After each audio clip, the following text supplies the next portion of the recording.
Bayangin bangunan roboh seperti ini di video ini. Nah,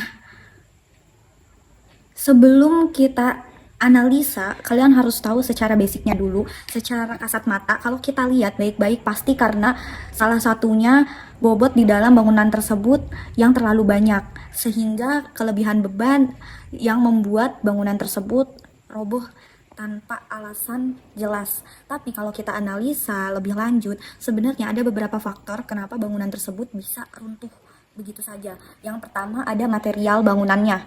Biasanya penggunaan material bangunan yang nggak baik berpengaruh pada kekuatan bangunan itu sendiri. Memang sih terkadang para pengembang membangun suatu bangunan itu dengan material yang lebih murah. Karena apa? Karena demi keuntungan yang lebih besar. Ini biasanya ya dari analisa kasar yang menurut pandangan saya sendiri. Yang kedua ada pondasi lemah karena desainnya ini belum matang. Jadi pondasi itu kan salah satu bagian yang paling mahal ya untuk dibangun. Harganya juga bisa mencapai setengah dari total biaya pembangunan gedung. Nah, banyak kasus terjadinya kerusakan sampai robohnya suatu gedung akibat pondasi yang lemah. Kelemahan ini tuh biasanya dikarenakan desainnya yang belum matang. Belum matang di sini tuh bukan berarti salah rancangannya, tapi semua perhitungan dan analisisnya itu sudah mengikuti aturan yang sudah ada, namun belum cukup kuat untuk menahan beban di kemudian hari.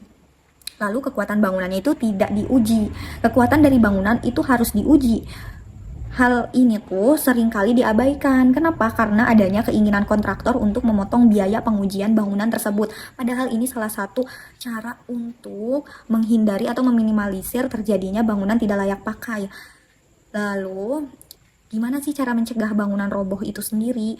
Yang pertama, kita periksa apakah bangunan ini tahan gempa atau tidak. Karena gempa bumi itu salah satu penyebab bangunan roboh. Untuk menghindarinya, ada baiknya melakukan pemeriksaan ketahanan gempa.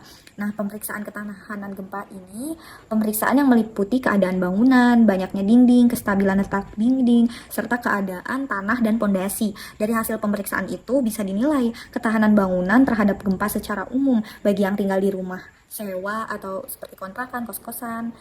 Nah, itu bisa kalian menghubungi si pemiliknya. Lalu ada renovasi supaya tahan lama.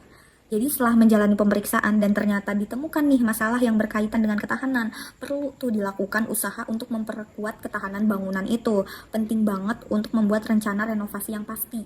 Kita bisa hubungi kayak toko bahan bangunan, ahli bangunan lokal maupun instansi lain yang bisa kita percayai dan pastinya udah bersertifikasi, karena percuma juga kalau kita udah bayar mahal, ternyata orang tersebut tuh nggak ngejamin kalau setelah renov rumah kita bakal atau bangunan yang kita miliki nggak akan terjadi keruntuhan di kemudian hari lagi gitu.